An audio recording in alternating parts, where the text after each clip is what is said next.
कोई बार बार करें अपमान तो ऐसे दिखाओ औकात।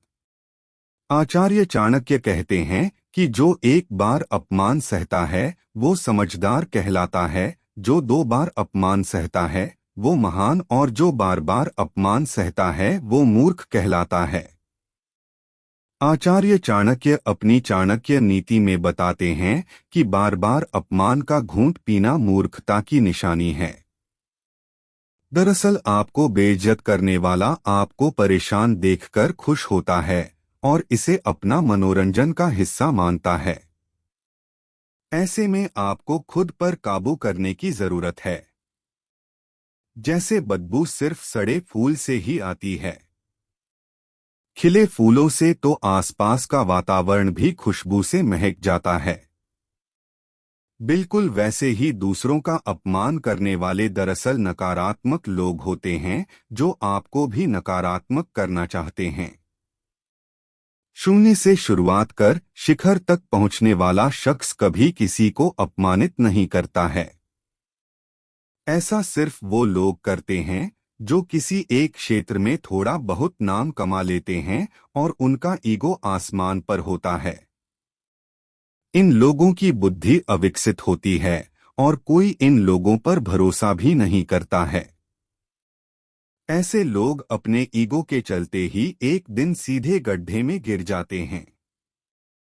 आम तौर पर जब कोई आपका अपमान करता है तो अगर आप भी उसी की भाषा में उसको जवाब देंगे तो हो सकता है आपको कुछ देर के लिए अच्छा लगे, लेकिन ये आपको मानसिक रूप से बाद में परेशान करेगा और वो पल आपके लिए बुरी याद बनकर रह जाएगा। यही नहीं, समाज में आपकी इज्जत कम होगी। अपमान होने पर महज 1% लोग ही ऐसे होते हैं जो समझदारी से काम लेते हैं। अगर अपमान होने पर आप कोई रिस्पॉन्स ना दें, यहां तक कि कोई फेशियल एक्सप्रेशन भी ना दें। उदाहरण के तौर पर जब हाथी रास्ते से गुजरता है तो कई कुत्ते भौंकते हैं, लेकिन हाथी को कोई फर्क नहीं पड़ता, उल्टा सब कुत्तों पर हंसते हैं। शांत बने रहो जब तक तुम्हारा सही समय नहीं आता। जिंदगी में सब कुछ हमेशा एक सा नहीं रहता है। दुख के बाद सुख भी आता है, चाहे कम वक्त के लिए ही हो, और सुख के बाद दुख भी आता है, चाहे लंबे वक्त के लिए ही क्यों ना हो। कुल मिलाकर सुख दुख जीवन का पर्याय है और हर इंसान को इससे गुजरना होता है।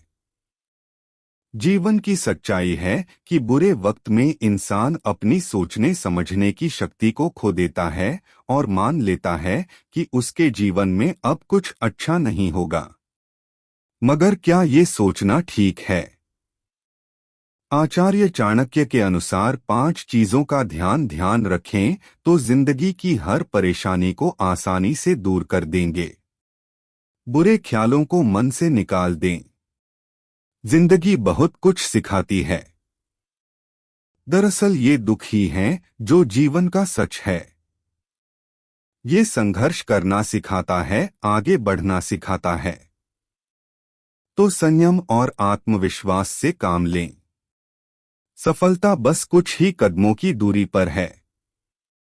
प्रतिक्रिया पर ध्यान दें। आचार्य चाणक्य बताते हैं कि हालात और रिजल्ट पर किसी इंसान का बस नहीं होता है, लेकिन किस हालात में आप क्या प्रतिक्रिया देते हैं ये आपके व्यक्तित्व को दर्शाता है। बुरे से बुरे हालात में अगर आप खुद पर काबू रखकर प्रतिक्रिया देंगे तो आपसे से सफल कोई नहीं हो सकता।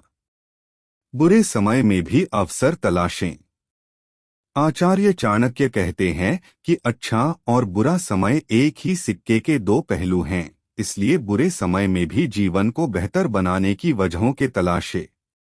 बुरा समय देखकर हिम्मत ना हारें और उन हालातों में बाहर निकलने की लगातार कोशिश करें। सही जानकारी लें। लाइफ में कई बार हम बिना सही जानकारी और अनुभव के जीवन के युद्ध के मैदान में उतर जाते हैं। आचार्य चाणक्य कहते हैं कि किसी भी रणभूमि में कदम रखने से पहले सभी युद्ध नीति की पूरी जानकारी हासिल कर लें, वरना दुश्मन का एक वार ही काफी होगा।